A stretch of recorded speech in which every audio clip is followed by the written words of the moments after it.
Bound to happen. No. Yeah. No. He always wanted to. He's had these.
Hey, yo!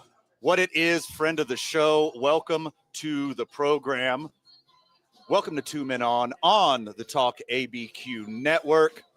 Friends of the show, we're excited to have you back, and we're excited to be here at Howie Sports Page, just like we are every single Monday, representing the Shield, representing the brand, but more importantly, representing General Manager of Howie's, Luke Markwith. Welcome, my friend. Thank you, as always. So how bonkers of a weekend was it here at Howie's? Oh, just another long, lovely weekend of football here at Howie's. Lobo football, pro football. Just, fantastic weekend all around. Jake Cassio joining us like he does every single Monday. Welcome to the program, my friend. You know, after a long weekend of not being at Howie's, sadly, I'm glad to be here on Monday. All right, we're happy to have you. Yeah, you guys do know we're open 7 days a week. Yeah. Yeah. Okay, just checking. You know, and most holidays. Every day but Christmas. I mean, that's awfully nice of you to take Christmas off. 1 day a year, I don't have to look at my phone. Yeah. I don't have to worry about it. I don't have to. Yeah, that's. That's your Christmas present to yourself. Yeah. Big news in the sports world, in the sports adjacent world. But let's knock out some local talk first real quick. Rio Grande rivalry. The chili roaster was hoisted for the first time ever, and it was done by the University of New Mexico Lobos. Let's go, Bois. Yes. Let's go. Shout And out my alumni. dare I say, the score was not indicative of how close that game was. The Lobos dominated every aspect of that game. If it wasn't for one freak trick play and one freak fumble return, we could have been looking at one of the worst games in the Rio Grande rivalry's history. But it was still entertaining. It was still fun because we had that rivalry. University Field was packed. It was an absolute blast. What was the vibe here at Howie's, Luke? Oh, it was great. I think you said it was a pretty close first half. Yeah. A few mistakes here, a few things there, but I mean the second half they really just kind of separated, and then the mood and the tension eased around here, and people were just able to just enjoy. We did a big spread of food, and we had a bunch of great people out that stayed out of the cloudy weather that was out at the stadium, and the threat of rain was enough to just bring some here, which was just fine with us. Yeah, some sprinkles at the tailgate. Yeah. Ended up being a nice day to finish the Rio Grande rivalry. Young Jake Cassio, did you get yourself down to the tailgate? I sadly did not make my way down to the tailgate. I had to make sure I got my bets in for this game first and foremost. So Smart. I was a little late to the whole shenanigans of everything. You were at the unnamed sports book getting your bets in. Yes. Because we're waiting to have friend of the show blank sportsbook Yeah. before we designate a name Yes. to where the friends of the show should place their bets. We got a lot of I friends. mean, I in got the a guy. community. I got a guy. A couple. Hey, we You got a know. guy. Hey, Yeah. who needs a book when you got a guy? Well, you got a guy. It's a lot easier, honestly. The beauty of Howie's is no matter what it is, I pretty much got a guy. Yeah, no doubt. We have such an amazing cross section of people here that anytime I need any work done, anything done around my place or around the bar, we got a guy. This is the first Rio Grande rivalry tailgate that I missed, I believe, since I lived here in Albuquerque, because we have big things cooking in the Talk ABQ universe. Had a big State of the Union, had a big welcome to the team meeting on Saturday. Got a lot of great talent of people who have some great ideas for podcasts for the Talk ABQ network. Had a big meeting, a big town hall on Saturday, and I'm really excited for the future of Talk ABQ. And I feel like Saturday was like you got a little baby seed. Yeah. You water it, you give it a little sunlight, and the first roots sprouted on Saturday morning. I'm really excited to see where Talk ABQ goes. Jake, you're working on a program for the Talk ABQ network. I actually did not expect to talk as much as I did during that meeting.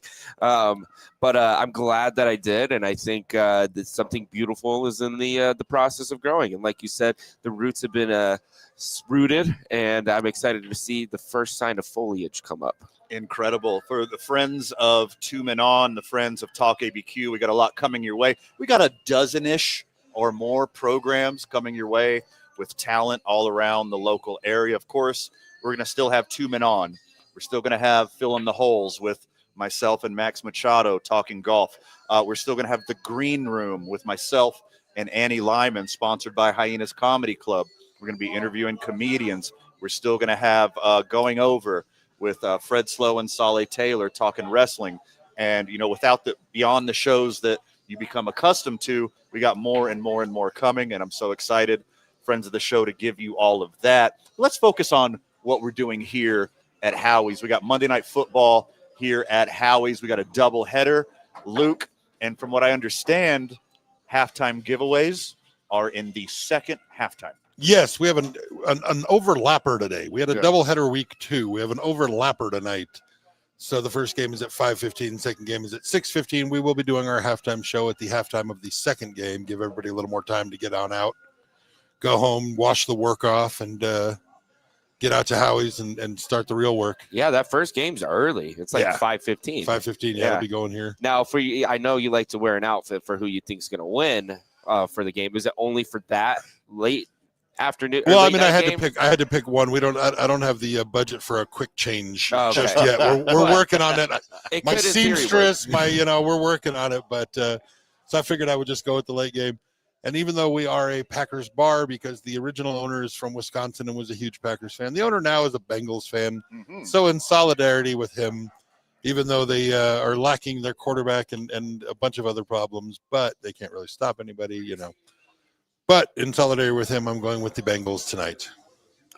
It seems like the Bengals kind of sold their whole future on Joe Burrow and his wide receiver group. Yeah. And then when you don't have Joe Burrow, you're in deep. You are hurt. They followed that Cowboys playbook of waiting a year too late to sign everybody and costing. I mean, they could have signed Chase, Higgins, and Burrow to extensions a year earlier and saved a whole lot of money and actually had some money to put on a defense and maybe an offensive line so that Burrow's not looking at his ear hole. Yeah, I think more so offensive line. And we'll get back to Lobos Aggies. We'll get back to Ryder Cup. We'll get back to your NFL weekend. But, yeah, back to the Bengals. It's a short attention span show. We just hop around. I'm going to remind you that we're going to talk about everything in the next hour and a half, whatever we feel like up until Monday Night Football. But it's the dumbest thing ever to go so top-heavy with your quarterback and your wide receivers and like one or two defensive players. Yeah. Because in today's NFL, if you can't protect your quarterback, it doesn't matter who you're throwing the ball to. If you don't have the time to get a ball to a wide receiver, like, sure, Jamar Chase, make an argument. He's the best wide receiver in football. You can make a pretty good argument, and I'll probably agree. But if you don't have the time to throw, it doesn't matter whatsoever. Yeah. Instead of Jamar Chase's salary, give me a left and right tackle, and I'll throw the ball to fucking anybody. Yeah. Well, I don't think they needed all three of those guys. I think they could have let T. Higgins walk, and they could have been fine and just, had Jamar Chase as your 1A, and then, have a little committee and anybody. Yeah. Joe Burrow's good enough to throw to anybody. Why pay two wide receiver one money when you could have everything else on the field? And, their running back room is a little soft right now. Their trenches are hurting really bad, and they're going to be an embarrassment of the AFC North this year, and I think maybe potentially for the next coming years. It's a bummer seeing Joe Burrow go down the way he went down, and you saw it 2 years ago. Last year, they're giving up 36.5 points per game or whatever, and they were just always chasing. Yeah, the Bengals have to be a team that puts up 40 points a game in order to even squeak them out. And sometimes 40 points a game only gets you a tie. Yeah. We'll get that when we do our NFL wrap-up. I kind of want to put a bow in to the Rio Grande rivalry, Aggies-Lobos this weekend here in Albuquerque at University Stadium. Good friends of the show who aren't in the Albuquerque area, all of our regional and national friends, you don't give a shit about New Mexico, that's okay. But we're going to talk a little local real quick. In my Aggie fandom, Lobo fandom, being a New Mexican, I think this is the first time in about 20-ish years the Lobos have a legit quarterback. Yeah.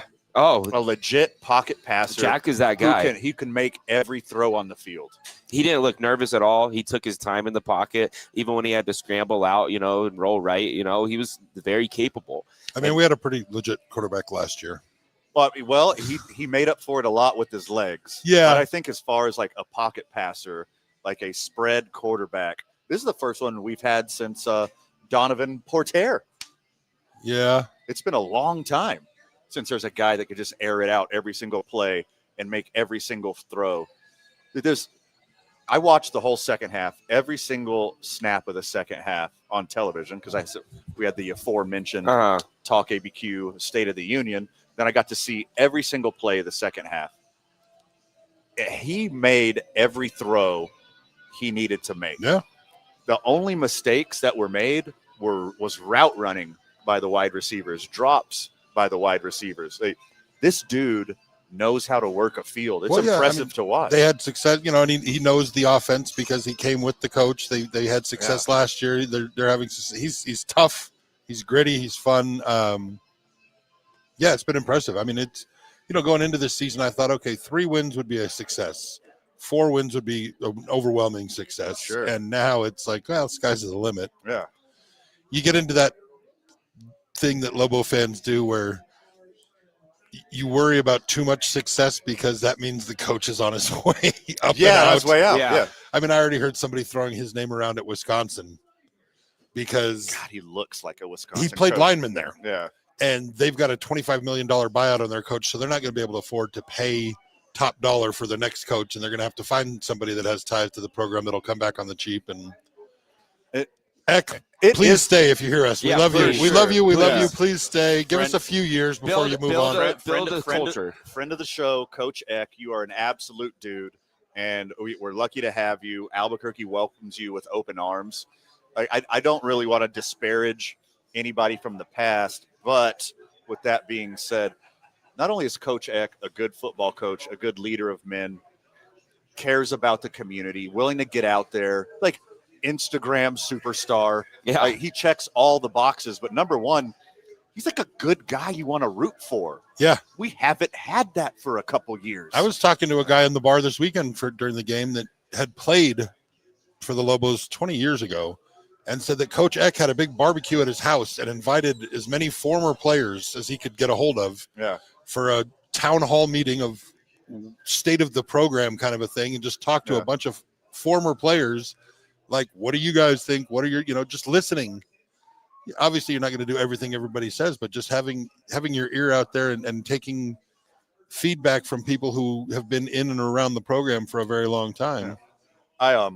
We go to the Super Bowl every year with 2 men on, and I got to meet ex-Lobo quarterback Roman Gabriel there, and he was like upset that no coach, no administration in the athletic department has reached out to him in years and years and years to come address the teammates. I talked to Brian Urlacher 2 Super Bowls ago, who's like, no coach has ever reached out to me to come talk to the team. Wow. It is insane. Yeah. Okay, limited success in Lobo football history. I get it. But you have a passionate fan base that wants your team to be good. Yeah. You have businesses all around town who are hungry to start supporting this team. Bring in all the great alma maters. Make sure you always have the face of Brian Urlacher, a Roman Gabriel, Mathis. Terrence Mathis. Terrence, Mathis, thank you, yeah. Terrence Mathis. You got to have all these Grover faces. Quinn. Yeah. I mean, you bring in some of those guys. Jason Saunders kicking out in Miami. I mean, there's guys, You bring them in. You show them that this is a legit organization, and you should be proud to be here. Yeah. It's a shame that you have an athletic department and a coaching staff that won't reach out to these former players for whatever reason. Yeah. Whether it's pride or just plain idiocy, whatever it is. Infuse a culture, start a culture that people are going to be proud of. And I think we're seeing it already. I mean, I think we see firsthand how easily it is to get the fans on board with this team. 2-1. Yeah. Yeah. And it's the first sellout in 18 years. I mean, people are excited about this program all over town, and it's that easy to get people behind you. Sure. Yeah, you know what I mean? The guy's been here 6 months in town, and he's gotten all of this. He beat the spread against Michigan, and then he upset UCLA. And then people are immediately asking him at official press conferences if he's thinking about leaving. This guy has barely hung his diploma on the wall. He hasn't got his bed broke in yet. He doesn't even he hasn't washed his sheets twice yet. I mean, he's worthy of a statue already, this is the first time a UNM football team does not feel like it's just being complacent. And there's actual juice behind this team, and there's motivation, and I think it's great for the state of New Mexico, and especially for the city of Albuquerque. And I think just that game overall, it was the first time I ever said, I wish I was there for a UNM game. And with the Aggies being 2-1 also, it's the first time in 30-something years where both teams had a winning record coming into this game. So, I mean, that adds to the excitement around the entire state with everything.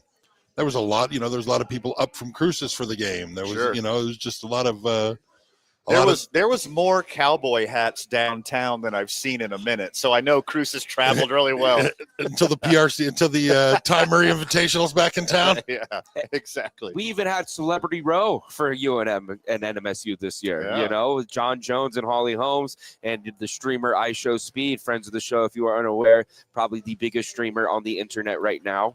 With 45 million subscribers, and he shut down the city of Albuquerque there for a little bit because people are actively chasing him. It was cool to see a little representation for the state of New Mexico through that. And hundreds of thousands and millions of views of I Show Speed being at the NMSU UNM game, leading the band for UNM was the most fun part of it all. It was great to see that. That was a significantly bigger deal for your generation, Jake, than it was for mine. Oh, yeah, absolutely. But you know what? We're the next generation. We're the next man up. Absolutely. Our generation's just happy to have any stream these days. Yeah, for sure. Yeah, a nice thick stream. A nice steady stream for our generation One these that days. doesn't dribble. Is a good not thing. cloudy. Yeah. I only have to shake it once. Yeah. Doesn't make you. I mean, I'm still gonna shake it more. Oh, yeah, for sure. I'm still gonna shake it more. I'm gonna do my due diligence. I only have to shake it once. I bet the Google searches for who is I Show Speed was number one in Albuquerque. Oh yeah, totally. Especially if you are unaware of who he was and all that, for sure. But for the young man that does know who I Show Speed is, there was thousands of people stream sniping him already, which is knowing where his location is and going and finding him all throughout the city. He went to Bob's Burgers, at one point. As he should have. And get a little taco burger. They literally shut down Manal and Carlisle. and like nobody could drive through there. They shut down I-40 for a little bit, and there's the traffic of everybody that was in town on top of that. Like it was a crazy Saturday in New Mexico, that's for sure. Congratulations to your University of New Mexico Lobos, won the Rio Grande rivalry, got to hoist the chili roaster for the first time. Yeah, the new trophy. How genius was that? No, I saw that, and I hadn't heard about it before, but seeing that, I was like, I instantly knew what it was and was like, that's what the trophy for this rivalry needs to be. You want to talk about Talk ABQ's reach? The idea for the chili roaster happened in the studio during the Two Men On program. Shout out to friend of the show, Carlos Tenorio, at the brainchild of the chili roaster, brought it to both student organizations, and they agreed that the new trophy for the Rio Grande rivalry will be the chili roaster, and it's absolutely fucking perfect. I just wish it was like painted gold or something, give it a little more pizzazz. No, there's room for growth. It should be burnt, from having been used, actually used, and it had the red and green chilies in it. I mean, it was It was fun. It was a fun little trophy, hey, we finally got a trophy. It's better than, Connecticut against the University of Massachusetts is trophy, which is literally just the cum trophy. I'm sorry, come again? Sorry, only once. Just a wasp. That's all you got? You're not going to shake it twice? Before we dive into the world of the NFL, Jake, you're a New Yorker. Uh-huh. How proud are you of the New York faithful who showed up to the Ryder Cup and absolutely revolutionary ward all over the European Ryder Cup team? That shit got rowdy. They were the only people keeping America in the competition, okay? Like the fact that it was 13-10 at the end, right? Or something like that. No, 15-13. 15-13. It got much closer than that, but it was that was an abysmal performance by Team USA. And honestly, I think I give it all to the crowd and to everybody that was there that, gave juice to our the crowd was worse than the golfers. Yeah. The crowd was worse. That was an embarrassing display in front of the world. I disagree.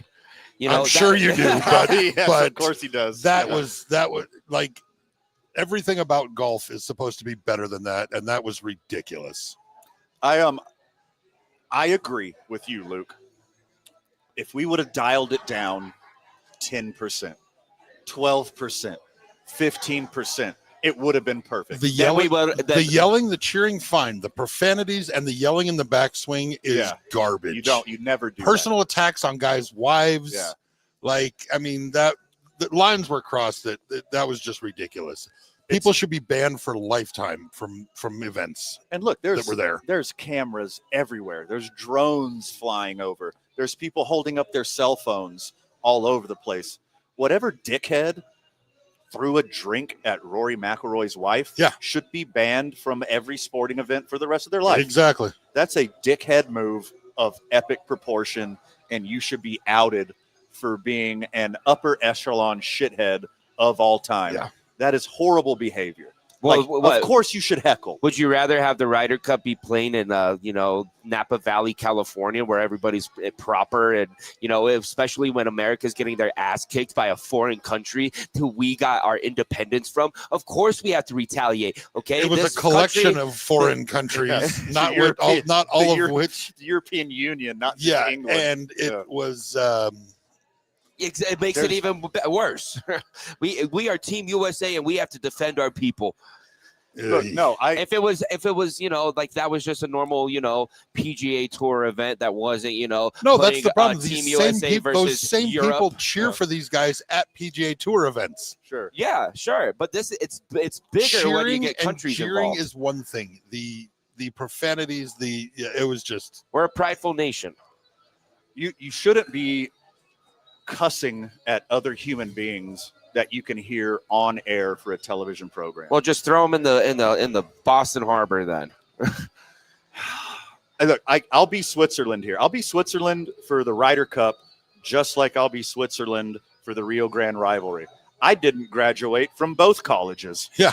I still owe them both money. Yeah, Don't have a degree from either. Exactly. Can Lobos and Aggies tie every year like Packers Cowboys?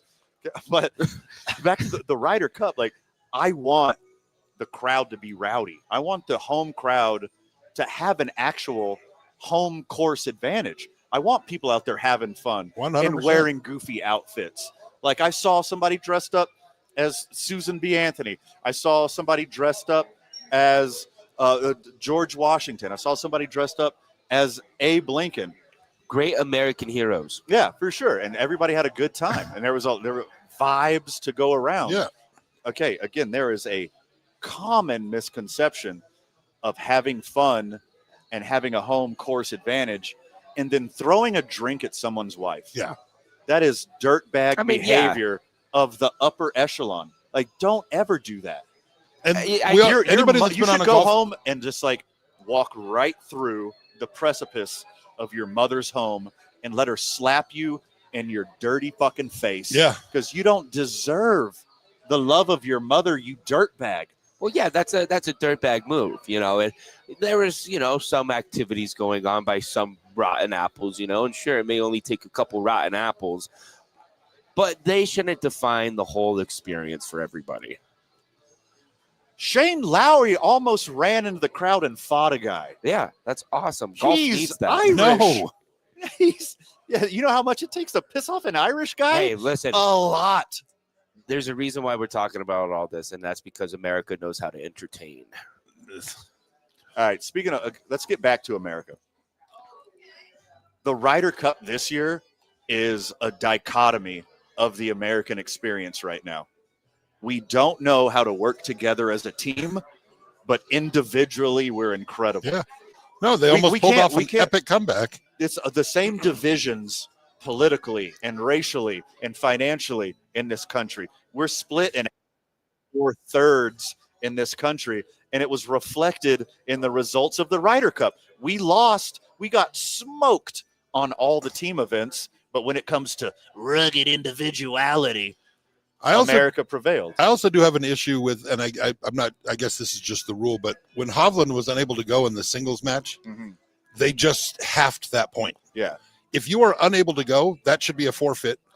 Or they should tell, because I guarantee you, if they told him, if you don't play, it's going to be a loss, he would have gutted it out. He would have gutted it out, for sure. But the fact is, once they knew how close they were and all they were needed was, if they were getting an automatic half point, he's like, oh, yeah, I can't play. Yeah. That needs to be addressed. That it was a coach's decision ahead of time, which is fine. Here's my suggestion. Captains are golfers. Yeah. If you got a guy that can't go, the captain steps in. Sure. Yeah. Plays. You don't get a half point for forfeiture. No, I agree completely. They agreed ahead of time that was the rule. And that half point didn't end up mattering. If somebody else, if somebody else would have got a different half point, pressure down the line, exactly. That would not have been sealed with Lowry's putt there, and it would have come down to the last two matches. And if more's on the line, you don't know that that's how it turns out. The first hole of the Ryder Cup, our first team shotgun 2 beers, got the crowd riled up. Yeah, like I was like going into this thing because it's just like the Masters or any other, the Super Bowl, the World Series, NBA Finals. Actual sports fans are getting priced out of these events. Oh, yeah. And so, like, the first day was so boring. Second day, so boring. And then for whatever reason, the hooligans started showing up Saturday and Sunday. And I was like, oh, wait, now we got some vibes. Now we got some energy. Well, it was only a 3-day event. Yeah, sure. So the Saturday and Sunday, the hooligans started showing up. And like it finally got some vibes, finally got some energy. And I was like, all right, this is what I'm talking about. But they took it one step too far. Yeah, and to talk that kind of trash when you're getting demolished is also the American way. Poor class. Okay. This is where we differ, Jake. Jake's never been more excited or more proud of New York. Yeah, I should be. You know, ignorance is bliss, man. He hasn't been this excited since January 6th, let's be honest. He's wearing his red hat backwards right now. I did put this on special I thought I was going to see Fred. So Fred's not with us today. He'll be back next week. We'll be back for a hump day episode. That's going to be a lot of fun. Fred is at Rio Rancho Event Center right now in both of our stead. He's carrying the weight. We're a team, as you know. Yeah, a union. We're a team. We split today. Van's here at Howie Sports Page, rocking Monday Night Football. Fred's at Rio Rancho Event Center for the New Mexico Hockey Club to announce their big name and the big new name. And I can't say it until 5:31, but I will tell you what it is. I was about a drum roll. At 5:31, because I'll get in big trouble if I say it before then. Your boy's got the inside info. I know what the name's going to be. I like it from, when I speculating it's going to be. Yeah, you're probably right. Yeah. We'll talk about that later in the program. But look, as far as the Ryder Cup goes, it ended up being incredibly exciting. Europe was dominating throughout the first 2 days. And again, that rugged individualism, one-on-one, America shined like we have for a long time. The United States of America has the overwhelming majority of the best golfers in the world, but we don't know how to play nice. We don't know how to play as a team.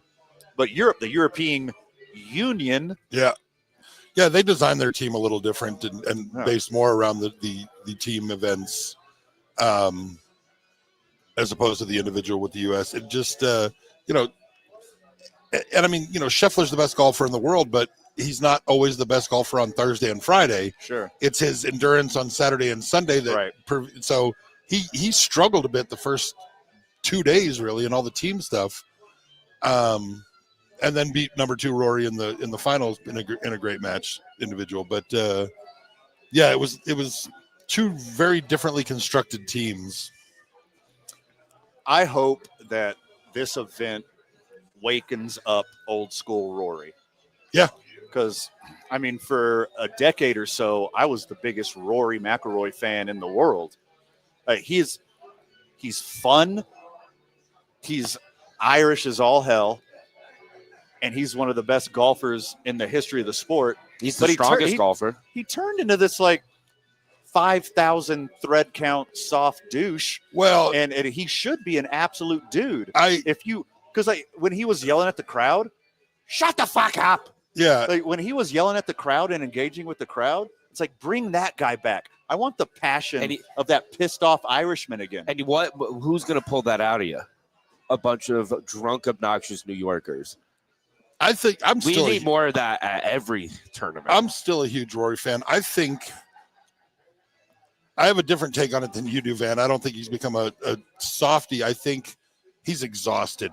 He bore the weight of the PGA Tour in the Live thing, and they turned around and fucked him. Yeah, he's turned down $500 million to join the Live Tour, standing on principle for the PGA Tour, and the PGA Tour turned around and fucked him. Yeah. He is exhausted. He is frustrated, and I get it. He has been the one champion of the PGA Tour, and they just, he has taken on a spokesman role and put himself in a position that nobody else had the balls to for the tour and got fucked for it. So I think he's just exhausted, and maybe he needs to be angry. Yeah, angry Rory, pissed off Rory, focused Rory. I think that's the best Rory. I think that brings out the best competitor in anybody. That's why I still hold on to my anger towards my father. Also from New York. Yeah. Have we decided that good things or bad things are coming out of New York, Jake? Only good things. Okay. Yeah. I got my dream. Many good things, not only good things. Let's segue into the biggest news in the world right now. And I mean the world, us talking about it. Bad Bunny! Bad Bunny is going to be your Super Bowl halftime show. And guys who take selfies in the front seat of their truck with the flat bill hat and their sunshades on are very upset right now, Luke. The guys that call people brother with a hard R. Yeah. Hey, brother. Yeah, you think these guys? You think it's only brother or other words? Happy. That if they say brother with the hard R, it's a pretty good indication to me. Hey, Hulk Hogan and again, you're proving my point. Proving my point. So if you were upset about Kendrick last year, oh my God, am I excited to see the same people get upset about Bad Bunny. I think that it's going to be better than Kendrick. Okay, so 26? Yeah. Jake, you're exactly 26? On the dot. All right, so me and Luke are in our 40s. Fred's in his 40s. Jake, you're the young buck in the crew. Uh-huh. Bad Bunny is a huge deal. Huge, like internationally huge, even like acting, music, like literally you can go into probably any cliche millennial bar, and at some point during the evening Bad Bunny is going to be played, and that is a Monday through Sunday kind of ordeal. The people love Bad Bunny, and the Latinos love Bad Bunny. Yeah. And we are becoming more Latina and Latino more day in and day out here. And Bad Bunny even had his own meal at McDonald's, I'm pretty sure, like it's going to be huge. This might be bigger than Michael Jackson's halftime performance. They're going to really have to lean into the showmanship and the performance to make it incredible, because football fan, NFL fan, 40s, 50s, 60s, going to watch it no matter what, has no fucking clue who Bad Bunny is. But their kids do. Yeah. Their nieces do. Their nephews do. Their gardeners do. You mentioned it, dude. Latinos, like he's number one in the world for anybody with a light dose of melanin in their system. Yeah. Like there's 65 million Latinos in this country, Jake, legally, and there's way more illegally who fucking love Bad Bunny. Yeah. This is going to be huge for the NFL. Whether or not Bad Bunny's music, he's a WWE superstar. Mm-hmm. He's hosted Saturday Night Live multiple times. He's been on every late night talk show. He's been a number one artist, multiple Grammys, over a dozen Latin Grammys. Like this guy is a huge deal. He is a performer of epic proportion. And I don't think everyday American knows how big of a get Bad Bunny is for the Super Bowl halftime show. I'm assuming that Bad Bunny was the NFL, Apple, whoever is running the thing, was their second call. They called Taylor Swift first. She said no. Yeah. Then they asked Bad Bunny.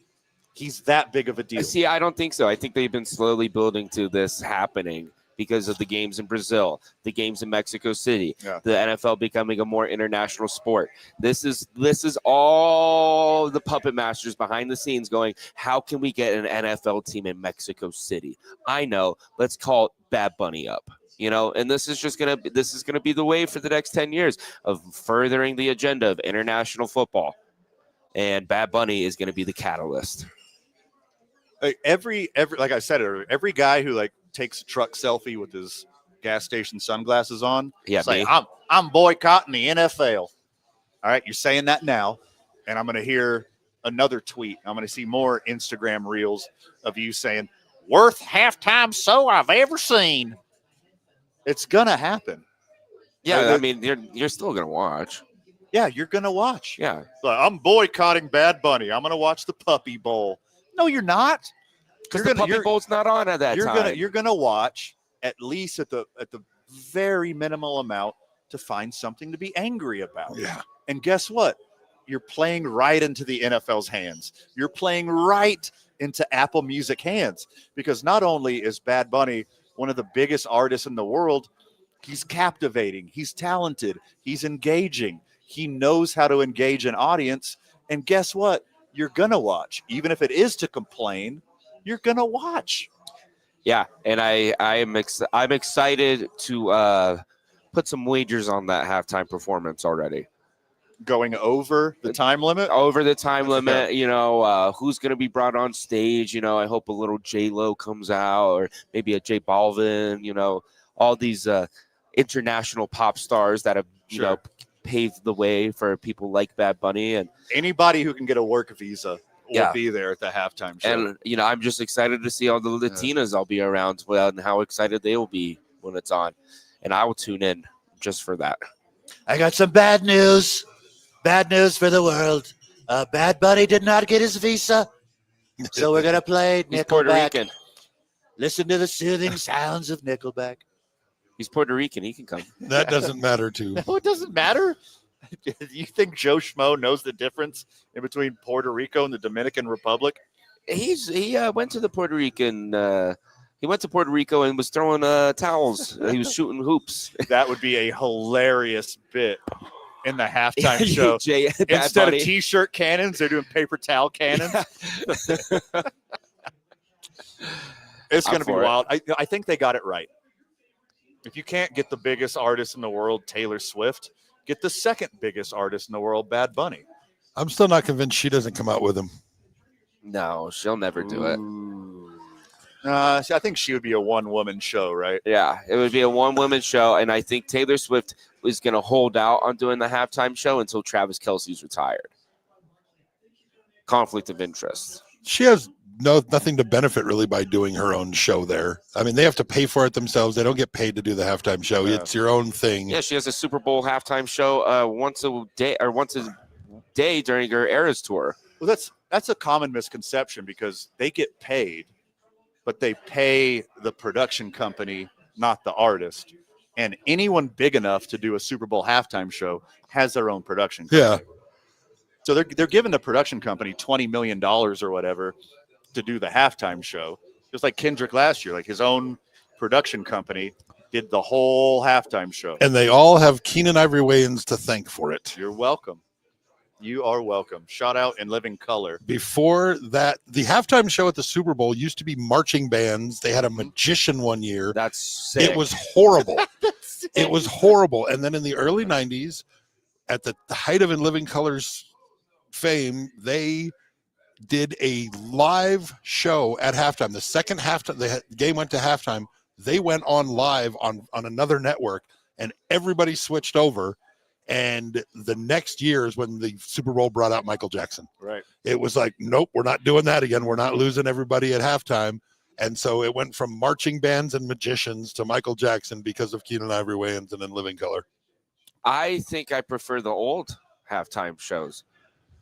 Magicians and marching bands and Evel Knievel probably. Like, yeah, sign me up.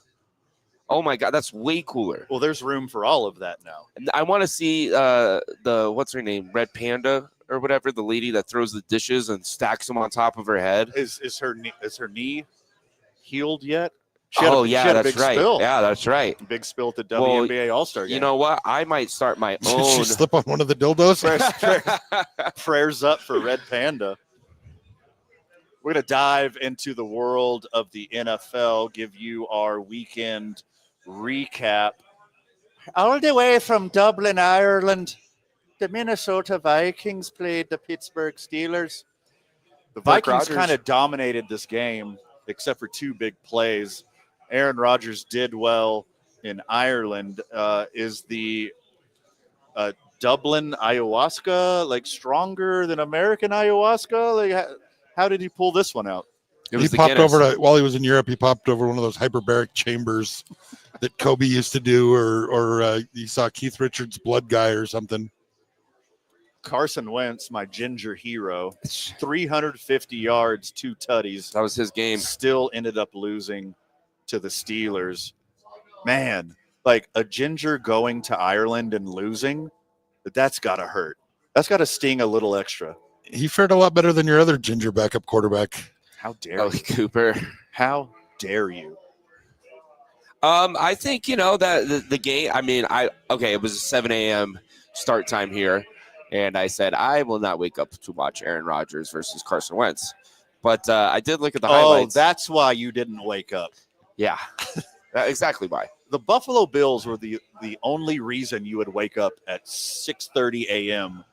on a Sunday morning. Don't blame this on Aaron Rodgers and Carson Wentz. At that point, I think he just stays up. I don't think he gets up. I think he just stays up for the game.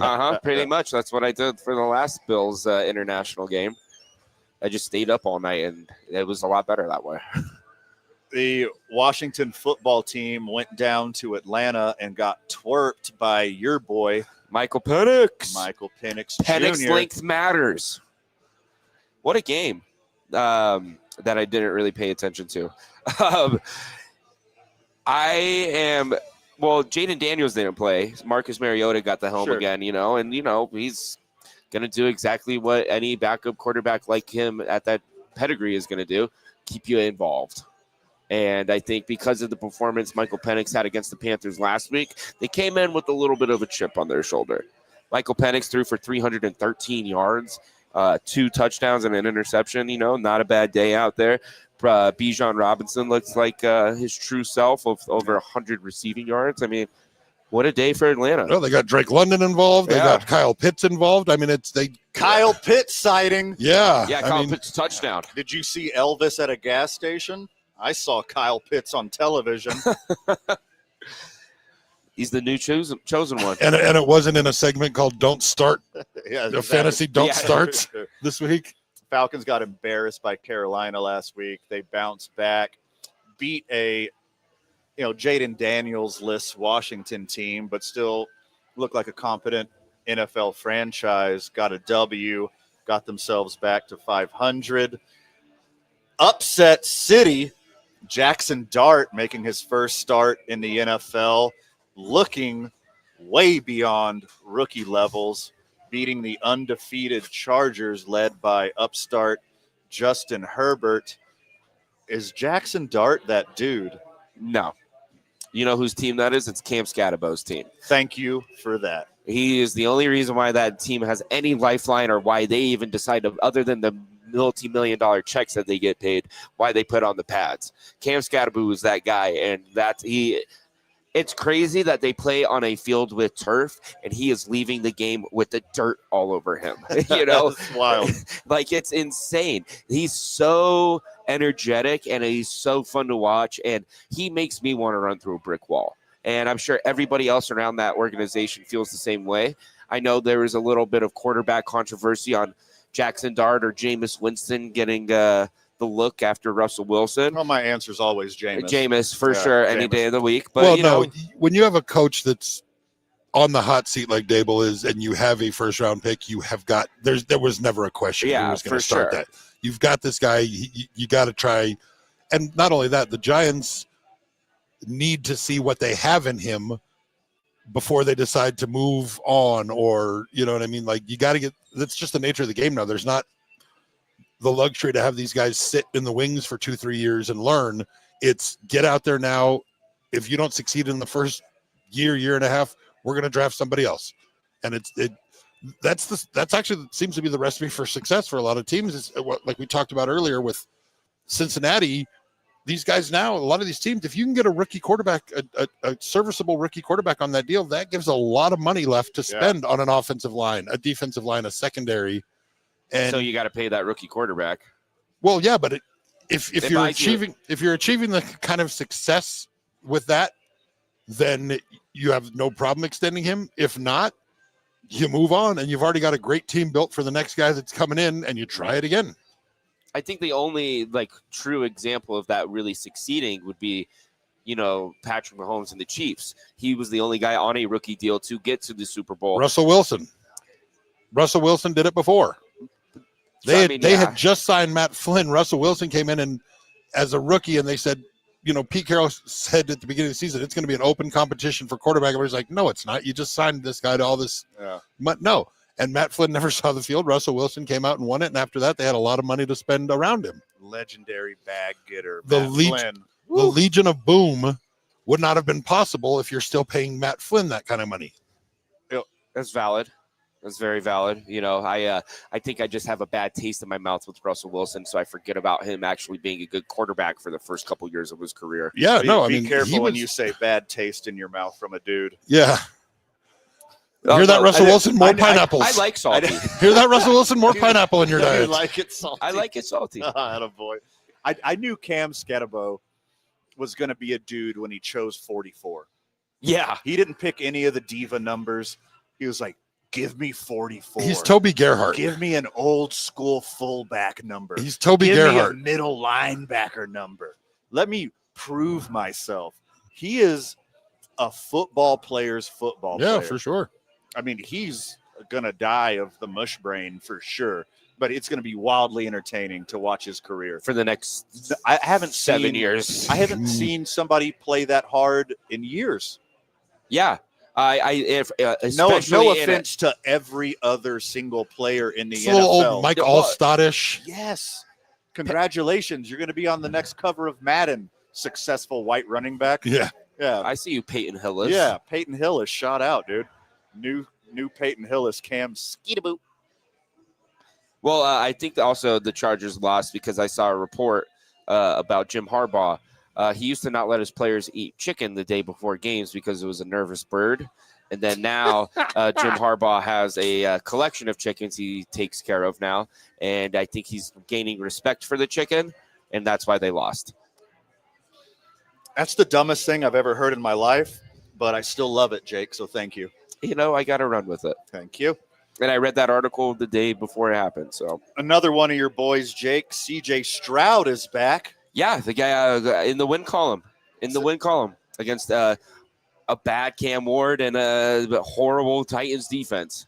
Houston Texans finally got a win on the season. Well, the to Texans beat up defense the showed up. winless Tennessee Titans, the battle of Houston and ex-Houston. Cam Ward, 10 of 26, 108 yards and a pick. I've seen flashes of brilliance from Cam Ward, but he's nowhere close to being there. But back to your boy, CJ Stroud, 22 of 28, air quotes, only 233 yards, 2 tutties, no picks. He looked poised. He looked like he knew what he's doing. He was comfortable in the pocket. I don't think the Texans are as bad as their record reflects. Well, I think getting rid of Chris Gardner-Johnson or CJ Gardner-Johnson was a huge move for the Texans because he's kind of just a rotten apple, and I think that locker room is going to be feeling a lot better. That defense did step up and show out. Shout out Will Anderson. The boy gets paid to eat. But I think it's not. I wouldn't ride on the Texans being something good from this performance alone. Like they're going to have to prove to themselves and to everybody else that they can be a competent football team. I think playing against the Titans being led by Cam Ward isn't really a indicator of where they're going to go. Hey, Jake, I know you've gone through some dry spells in your life. A couple now. There's nothing like a slump buster to get you back on track. Uh-huh. God bless him. And I think thank you for your service. And I think this week, Good old whiskey pig. your grenade, your slump buster, was the Carolina Panthers, and that might right the ship for CJ Stroud, a super talented guy. Like he can do everything an NFL quarterback needs to do, just hasn't been doing it. With that being said, the team that I feel like should be everyone's slump buster was the Patriots slump buster this week, as the Patriots beat the hell out of the Carolina Panthers. Not going to spend a lot of time on this one. Yeah, Andy Dalton sighting. It was, oh my God. The Red Rifle was in there. I love him so much. And Joshua Dobbs sighting too. He had one attempted pass during that, so I thought that was exciting. It was just kind of just like they won the game on the ground. Yeah, Patriots played good defense. They were at home. They got to play the Panthers, blah, blah, blah. We'll move past that one. Let's slip slide into your squad, young Jake Cassio. Yeah. The Buffalo Bills beat up on the New Orleans Saints. I wouldn't use the word beat up. Okay. Yeah. Because it was close until the fourth quarter. Yeah, pretty much. That was a very stressful watch for me. And that is probably why I'm feeling the way that I am today. But, it just seems like Buffalo kind of plays down to like their competition for like 3/4 of the game. And then they kind of turn it on in the fourth quarter and are like, okay, we know who we are. Let's show up and show out. Unless they're not playing, like the Ravens, Chiefs, or like the Eagles, somebody like, with a lot of, talent, they kind of take it a little easy. And I don't think that is a good indicator it makes me nervous as a Buffalo Bills fan to see that, because I'm like, I have high expectations for this team. Don't play down to the level of your competition. Show up and show out. And, I think that's a little bias coming from me, but I want to win by 45 points against the 0-3 Saints. Playing to the level of your opponent is what I do in the game of pool. You shouldn't do it in any part of your life, but I always do it at pool. And if you wanted to play pool tonight at Howie's, I got some good news and bad news. You can't play pool until Monday Night Football's over, because we got these tables covered because this place is going to be packed tonight at Howie's. A free glizzies. Yeah, free glizzies, the best part. Free giveaways at halftime. We're giving away some merch. We're giving away some gift certificates, but most importantly, we're giving away good times and we're giving away fellowship at Howie's Sports Page here on the corner of Montgomery and Tramway. If you did want to play pool, we're ripping the tables off the pool tables afterwards. You'll have a chance. I'll play with you later. Oh, are you going to be sharking tonight? I'm not a shark. I'm bar good, Jake. I'm not league good. I'm bar good. I'm gonna beat a lot of people. Well, in a bar. there's that happy zone. Yeah. You know, we've talked about it before. Like, there's a handful of things that I'm no good at sober, can't do drunk. Yeah, but you get me in that perfect zone. Goldilocks. That's zone. It's pool, it's darts, it's golf, it's sex, it's bowling. All of these bowling. Yeah. Speaking of golf, thank you to Santa Ana Golf Club for hosting the Boys and Girls Club golf tournament today.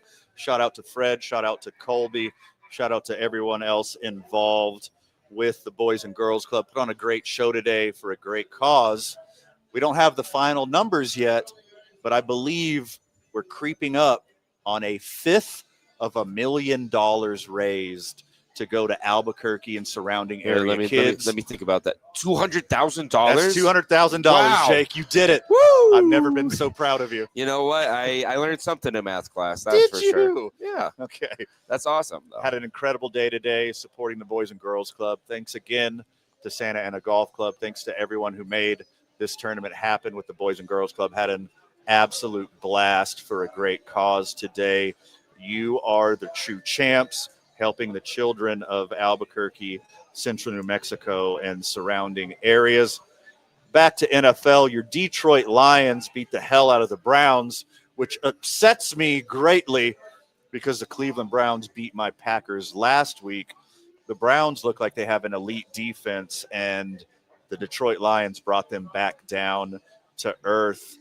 Luke, are the Lions like actual contenders? Yeah, I thought they were going to take a big step back this year, and it kind of looked like it early on, but they seem to be finding their rhythm right now.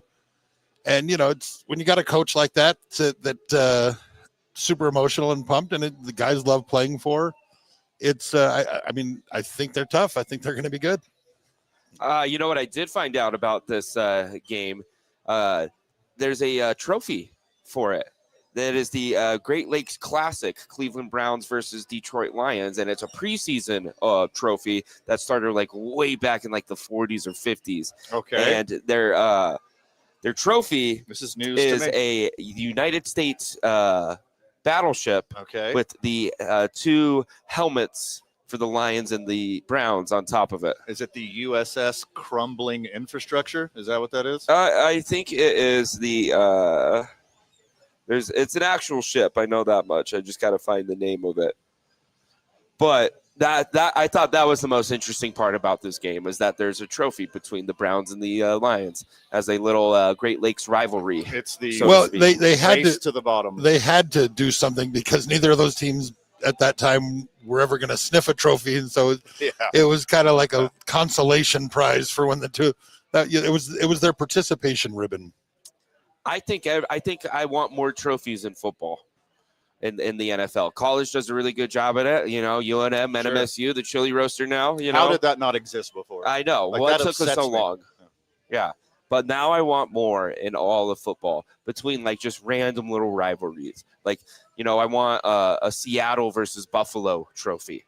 How fun would that be to have a little extra juice behind it? Make rivalries great again. The snow versus rain trophy. Yeah. The Jaguars went into Santa Clara and upset the San Francisco-ish 49ers. I am so on the fence about the Jaguars. They got great personnel. I've wanted them to be a thing for years. I've wanted Trevor Lawrence to be a thing for years. But they do this to me all the time. They beat a good team. They tease me a little bit. Hey, we're a competent NFL franchise. Watch us play football. And then the next week they're going to lose to the Panthers or whatever. Yeah, by like 30. So confusing.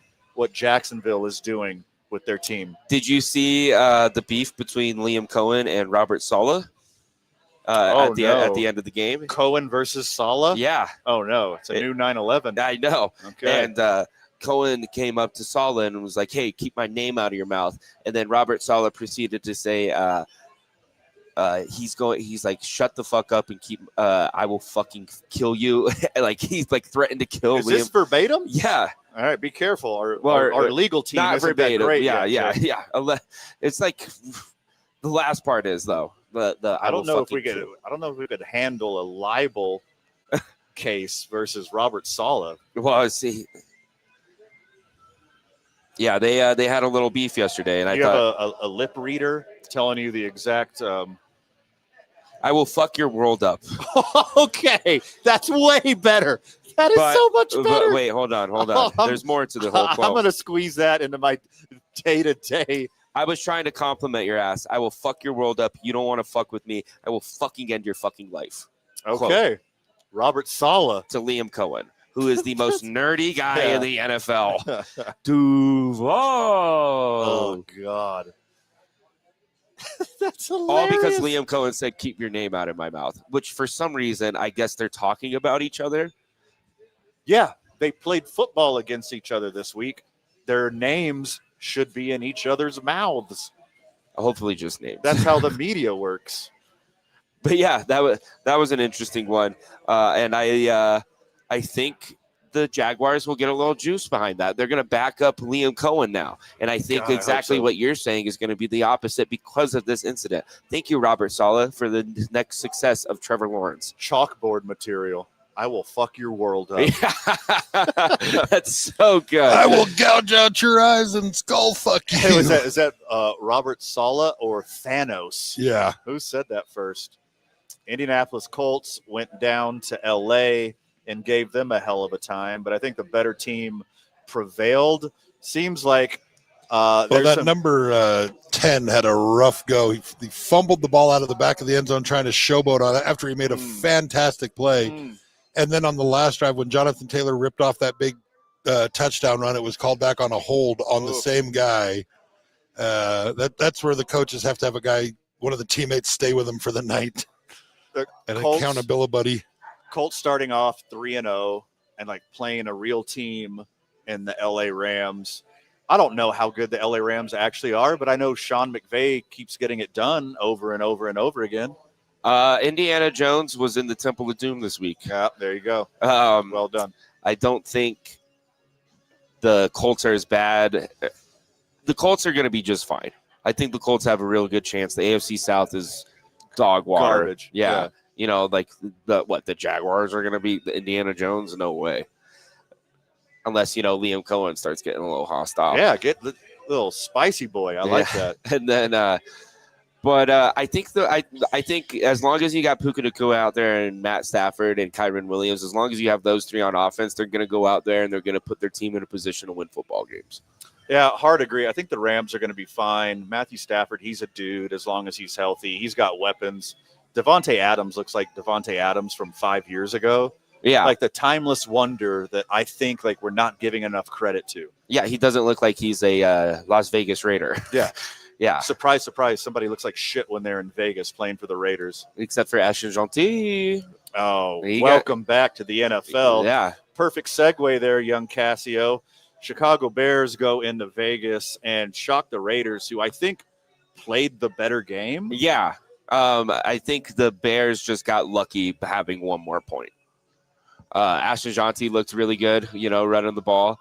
I think Geno Smith looked a little more complete than Caleb Williams did, but that's, a veteran versus, a young man. Fun fact, Jake, before this game against Chicago's awful defense, Ashton Gentil had 110% of his yards after contact. That means he's getting hit behind the line of scrimmage every single play. He has 110% of his yards are after contact.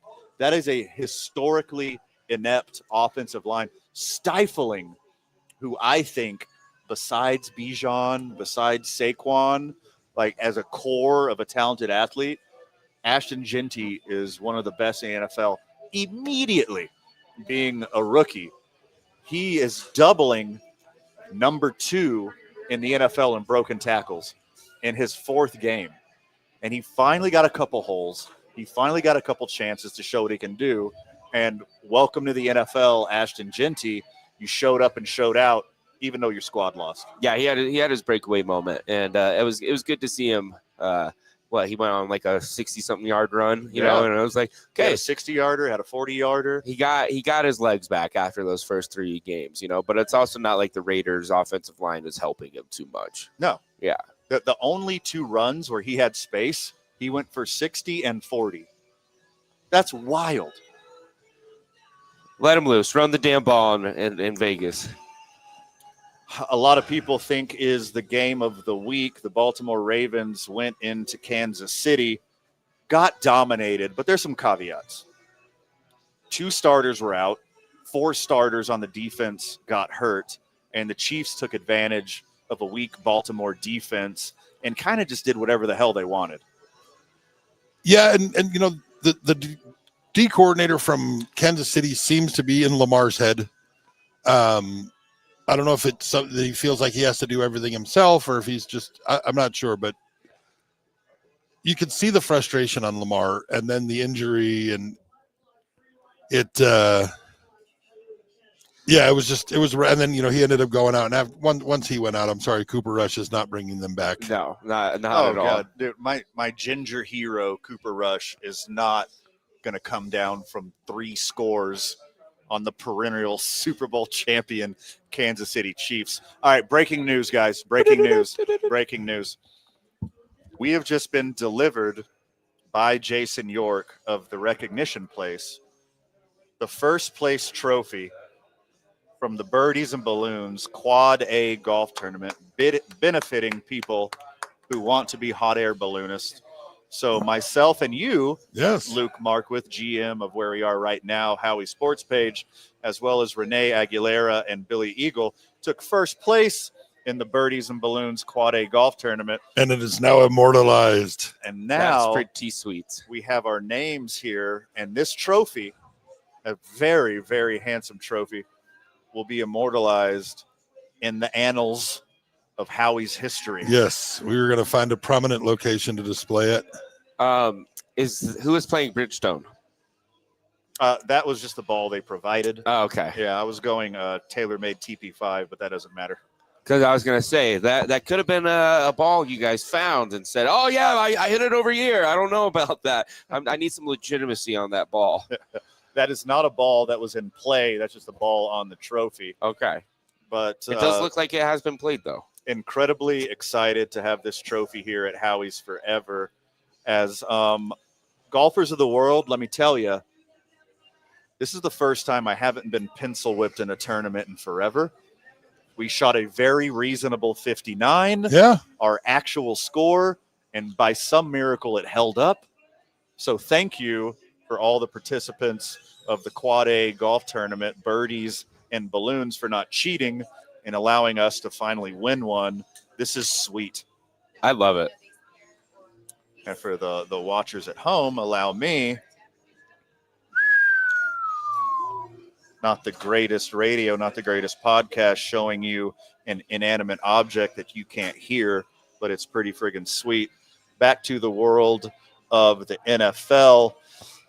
But the Ravens' defense was so depleted. yeah. The offense wasn't on the field enough to actually do anything. And then towards the end of the game, Lamar Jackson comes up with a hammy injury. And Derrick Henry just has not looked himself the past couple of weeks. I It's mean, a bummer. it's He's getting older. fantasy owners everywhere are shaking their fists. So my perennial Super Bowl pick, I think the Ravens are the most talented team in the NFL, and I'll say it every single year. Said it again this year. I expect the Ravens to win the Super Bowl. Maybe this is the kind of adversity that they need, because they always go into the playoffs number 1 or number 2 seed, at home the whole time. Maybe like a shitty regular season, maybe some adversity will help the playoff version of the Ravens be a little more legitimate. Yeah. I do want to say though, I mean Lamar having to be taken out because, well, my suspicion is because of his IBS acting up again. Because as history has shown us. Were they wearing white pants? I don't remember. I think they were black pants, so he was safe. Good there. timing. Yeah. There's a little part of me that kind of thinks that hamstring injury might be a little overplayed. It's just, from my perception of things, I think I didn't really notice Lamar really in too much agonizing pain. And then when there is a image of him on the sideline with an ice pack on his hamstring, which is the side of his quad, is where they put it. So I'm curious to think, did John Harbaugh and Lamar just say, we're not doing it today? Take the week off. Let's take the rest of the game off. Yeah. And that's like Anthony Richardson got benched for quitting. Why does Lamar get applauded? Well, I mean, you could say hamstring all you want, but the score wasn't as indicative of how close the game was as real life, because I watched a ton of this game. The Chiefs absolutely dominated. Yeah. Like the Ravens had 6 defensive starters out. Yeah. What are you going to do against Andy Reid and the Kansas City Chiefs? And it's a defense when half that's of your team is hurt. Down from what we expect from Baltimore to begin with. Yeah. And then you're taking away 6 guys. And the sister kissing game of the week, the dry hump of the week, incredibly exciting game that didn't end that way. Packers Cowboys ended in a 40-40 tie. Real defensive battle. The number 1 defense in the NFL coming into this week, the Green Bay Packers kind of just let the Cowboys do whatever they want. Yeah. All game. George Pickens is back, baby. If he continues to perform like that when they get CeeDee Lamb back, they are dangerous, because the problems that Dallas has had this year are in no way on Dak. He played an MVP caliber game last night. He missed one throw over the middle, but he was making plays. He was making reads at the line and changing. Nobody could stop anybody. And it was, you talk about those games where whoever has the ball last is going to win. Whoever had the ball last was going to tie. I mean, it just was that everybody had their chances to make plays. There was no defense. It was just, but it was a great offensive display on both teams. This is a Cowboys team that was a 65-yard Brandon Aubrey field goal away from being 0-3 right now. Yeah. They desperately needed this game. I mean, a tie is better than an L, but they desperately needed this game. They're showing that the Cowboys are still alive. Cowboys Nation just like desperately claw on to a little bit of hope for another week or two. Your boys are still alive. And though he was quiet most of the game, Micah Parsons made one play at the end that saved a touchdown from Dak scrambling in, and that kept them alive, because if Dak gets in there, I think that game's over. I mean, it just, they still would have had a chance to come back and tie, but I think that would have been a little more crushing. Micah Parsons, now that he's on the Packers, me being a Packers fan, I'm not exactly objective, but like now that Micah Parsons is on the Packers, it's changing the way that I'm watching the game. Because when you got like a big defensive playmaker and you watch the defensive side of the ball develop, he absolutely wrecks an offensive line. He wrecks your offensive coordinator's game plan. Micah Parsons is feet away from the quarterback every single play. Yeah. That's got to be so unnerving. Well, especially being Dak Prescott. Knowing you've watched him do it in practice for years. And now he's chasing your ass down. Well, and that, it's one of those things that doesn't go into the stat line, but you talk about affecting plays, that kind of thing, when you have to account for where he is on the field at all times. Yes, you do. That takes concentration away. You can affect a play without making a play. Oh, absolutely. And that's what he does on almost every play. Like you said, he doesn't, whether he's getting the sack or not, he's right around the ball all the time. He's taking either 2 of your offensive linemen or 1 of your offensive linemen and a tight end or 1 of your offensive linemen and a running back to stop him every single play. He is wrecking shop every single play, whether or not he gets a sack or not. It's wild to watch from his perspective. Did you see what Dak Prescott said at his press conference about that sack at the very end? Are you talking about his Dak press conference? Well, they're perfect. Mhm. Dak was saying he's like they only marked it as a sack because of the narrative. Oh. Yeah. Well, I mean, if you look in the stat line, it was a sack for 0 yards. Yeah. It kind of was Yeah. a little bit of give it the narrative. Call it a tackle for loss. Yeah. Who cares? Get over it. Well, it wasn't for a loss. It was a Yeah. tackle at the line of scrimmage. Tackle for 0. Yeah. A TFZ, not a TFL. Not as strong of a headline. Yeah. So, I mean, there was definitely something to that. I love my favorite part of the game. It was an exciting game, back and forth with 6 lead changes in the second half. Absolutely incredible. You got to go a full halftime all the way to the very last second. But my single solitary favorite moment of Sunday Night Football, Packers-Cowboys, 40-40, ending in a tie, is the camera, after they made that field goal to tie it, panning both sidelines, and multiple NFL players who've been playing the sport of football their whole life having no fucking clue that a game could end in a tie. Yeah. Like throwing their helmet back on, trying to run onto the field, and their fellow teammates like, nah, dude, it's over. Like the game's over. Yeah. What? Throwing the helmet down, like running up to their coaches, asking what's going on. Why are we walking off the field? Like guys who've done this their whole lives, get paid millions of dollars, have sit-down sessions with their coaches to learn the rules of the game, still being thunderstruck that the game could end in a tie. It is hilarious. I say eliminate the tie. Let them play it out. Well, I mean, they will in the playoffs, but Yeah. I mean, Yeah, we're talking about a brutal game that somebody would die if you keep 40 going. 40-40 at the end of Well, overtime. I mean, we're just talking about an excruciating, like, for the health and safety of the players, they Yeah. cannot just continue to keep going. But in college, even you if it can. was 3-3. But they're doing one play. It's not the college Yeah. thing is not nearly As extensive. Yeah, I Yeah, get what you're no. saying. At 25 yards is different than, a and whole the NFL kickoff. doesn't want the gimmicks of the 2-yard. Of the play safety- back and for, forth. Like the 3 overtime rule. yeah. Yeah. Yeah, I like it being able to be tied. It shouldn't have been tied if the Packers didn't waste the clock at the end of overtime. Well, They completely mismanaged the clock. They had 3 timeouts and didn't use them until there was 13 seconds left. 2 time. You get 2 timeouts in overtime. Yeah, sorry, 2 timeouts. Yeah. And that last play was just disorganized. Yeah.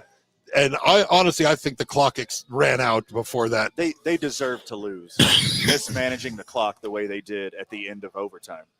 My favorite part was just watching Jerry Jones in the booth because he had some herpalicious thing going on. Yeah, that what lip. was going on with that? shit on his lip had some shit on its lip. Oh my God. And like we're watching the full-on transformation of him into Chancellor Palpatine, 100%. like before our eyes, just with Yeah. the eyes getting more sunken in and red, and just the evil and like, yeah, he had something he couldn't wash off in the shower on his face there. Yeah, he was a Valtrex commercial. Yeah, Sure. it's about suppression. All right, moving on to tonight's doubleheader. Started now. We got a score yet? We got a 3-0 score in Miami. 3-0 Miami in Miami. And Miami's wearing some awesome uniforms. Boy, did Monday Night Football line up a banger for our first game. The winless Jets travel to the winless Dolphins. Somebody's season still has a chance. Good uniform game, though. I love the Jets, went back to the classic look, and whatever the Dolphins are doing right now, I'm into it. Yeah, they should never wear white again. These black and teal jerseys are sweet. So this looks like something from if they remade a Miami Vice movie for 2025, that's what the football team would wear. Yeah, this looks like Any the Given alternate Sunday. version for the Miami Sharks Yeah, from Yeah. Any Given Sunday. Like This looks like the football team from Grand Theft Auto. Well, the Dolphins would probably do a lot better with Al Pacino at coach than I think I saw Matt those. McDaniel. I think I saw those uniforms in the last Boy Scout. Yes. He shot a guy. He's dancing a jig. if anyone cares about the winner of this game, I'm just going to guess it's the Dolphins. Just because of the jerseys, I'm taking the Dolphins. I hope they And both lose. I hope they both lose. We But said the Dolphins, and then Justin Fields. I'm a rattles Justin off- Fields guy. Sure. I'm rooting for him. Also a Justin Fields apologist. Give me the Dolphins by some weird miracle. I think they have a better team top to bottom, but just like you, Luke, I am a Justin Fields apologist. I think he could turn the corner at any minute. The air quotes late game that's going to start at 6:15. Halftime of Bengals Broncos. That's when we're doing the giveaways at Howie's tonight, right? Yes, it is. Okay. The Burrowless Bengals travel to Denver to play Bo Nix and the Broncos. I mean, I want the Bengals to hang on long enough to get Joe Burrow back, but I think the Broncos are going to dominate tonight. Give me the Broncos. What is it, 8.5? Yeah, I think so. No, I mean, Cincy needs to be on the phone right now. 7.5. 7.5? Yeah. Cincy needs to be on the phone right now finding a quarterback for the Jameis. Yeah, Jameis. Jameis is a huge upgrade there. I mean, even there's guys out there. Browning is a stopgap guy for the second half of a game if need be, but he's not a 3-month guy. Yeah, I think it's going to be Denver handedly. Too much orange in this Monday night. A lot football. of orange. A lot of orange. Yeah. Bo Nix is been hot and cold. You expected him to turn a little bit more of a corner this year. It really hasn't happened yet, but he may get right tonight against that lackluster Cincinnati defense. Luke, you're wearing orange tonight, which means you think the orange team is going to win. True. Which orange team? I never said. Luke's a winner. Well, it is tonight. orange and black that I'm And wearing. So anyone who comes to Howie's tonight is also a winner. Going to have a lot of fun tonight at Howie's Sports Page like we do every Monday. Again, free glizzies, free giveaways at halftime, the best bar in the universe, and a shit ton of good people. Camaraderie at its finest, only at Howie's. Give me all the fellowship, baby Bubba. Jake Cassio, final words? You know how I always like to end the show. Hi, Mom. Hi, Jake's mom. GM of Howie's, Luke Marquith. drink at Howie's. Come see us do the official trophy launch tonight as the champions of Birdies and Balloons are going to unnecessarily celebrate once again tonight. For Jake Cassio, for Luke Marquith, for the oh my God, we didn't even do it yet, did we? It's 5:33. Oh, yeah. Congratulations to the New Mexico Hockey Club. You're the goat heads. The goat heads. Yeah. It's a big deal. It is a big deal. We got AAA hockey here in the Albuquerque and surrounding areas. Congratulations to the Rio Rancho Event Center. You're going to have professional hockey there. Get excited for your professional hockey club, the New Mexico, not hockey club anymore, New Mexico Goatheads. Love it. Goat name. Thank you for joining us on Talk ABQ. Thank you for joining us on Two Men On. We love you. See you next time.